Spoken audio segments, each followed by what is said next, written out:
এই জন্য আল্লাহ রাব্বুল আলামিন বলছেন, যখন মানুষ এইরকম অবস্থা দেখবে তখন মানুষ বলতে থাকবে ওয়াকালাল ইনসানু মা লাহা, জমিনের কি হলো, জমিন কেন এরকম নাড়াচাড়া করছে, জমিন তো এরকম করে না।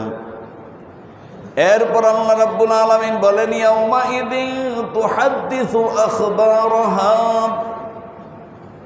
সেদিন সমস্ত খবর জমিন বলে দিবে।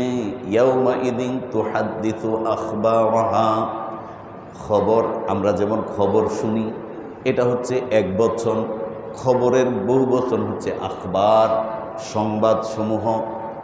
এই জমিনের মধ্যে আমরা আছি, কেউ সমতলে আছি, কেউ পাহাড়ে আছি, পৃথিবীর বিভিন্ন জায়গার মধ্যে আমরা জমিনকে ব্যবহার করছি। এই জমিনকে এখন আমরা কাটছি, এই জমিনের মাটি এক জায়গায় থেকে আরেক জায়গায় নিচ্ছি। এই জমিনকে আমরা কতই না খণ্ড বিখণ্ড করছি, গর্ত করছি, কিন্তু জমিন কখনো বলে না আমার তো কষ্ট হচ্ছে, তুমি আমাকে কেন খণ্ড বিখণ্ড করছো। জমিন কি বলে? না, জমিন বলে না। কিন্তু এমন একদিন আসবে আপনার আমার, যেই জমিনের উপরে আপনি এত কিছু করলেন, জমিনকে এত খণ্ড বিখণ্ড করলেন, জমিনের মধ্যে এত গর্ত করলেন, বাড়ি বানানোর জন্য কত কিছু করলেন, পুকুর বানানোর জন্য কত কিছু করলেন, এই জমিনকে ব্যবহার করে আমরা কত কিছু করছি। একদিন আসবে আখিরাতে আপনি আমি যখন যাব, এই জমিনের উপরে যত কিছু আমরা করেছি জমিন সব কিছু বলে দিবে। জোরে বলুন সুবহানাল্লাহ। জমিন সব বলে দিবে। আপনি এখন গোপনে রাতের বেলা জনমানবহীন, মানুষ নাই, দুনিয়ার আকাম কুকাম যা আছে সব করেন, এরপরে মনে করেন কেউ তো দেখে নাই, আমার তো আর এটা প্রসার হওয়ার কোনো সম্ভাবনা নাই। না না, এটা রেকর্ড হচ্ছে। কিরামান কাতিবিনা ইয়ালামুনা মা তাফআলুন,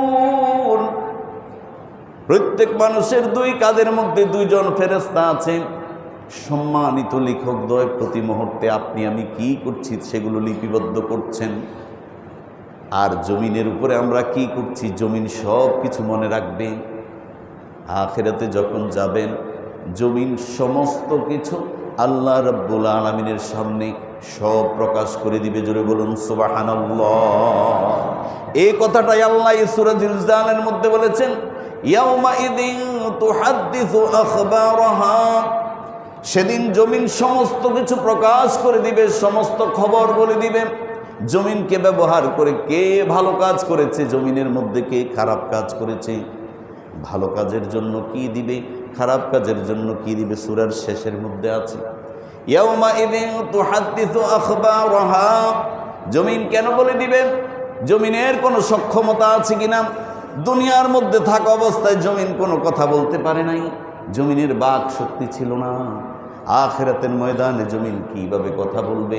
আল্লাহ রাব্বুল আলামিন পরের আয়াতের মধ্যে বলছেন, বিআন্না রাব্বাকা আওহা লাহা, জমিন কথা বলবে এই জন্য জমিনের রব যিনি, জমিনের মালিক যিনি, জমিনকে যিনি সৃষ্টি করেছেন, সৃষ্টিকর্তা আল্লাহ রাব্বুল আলামিন জমিনকে নির্দেশ দিবেন।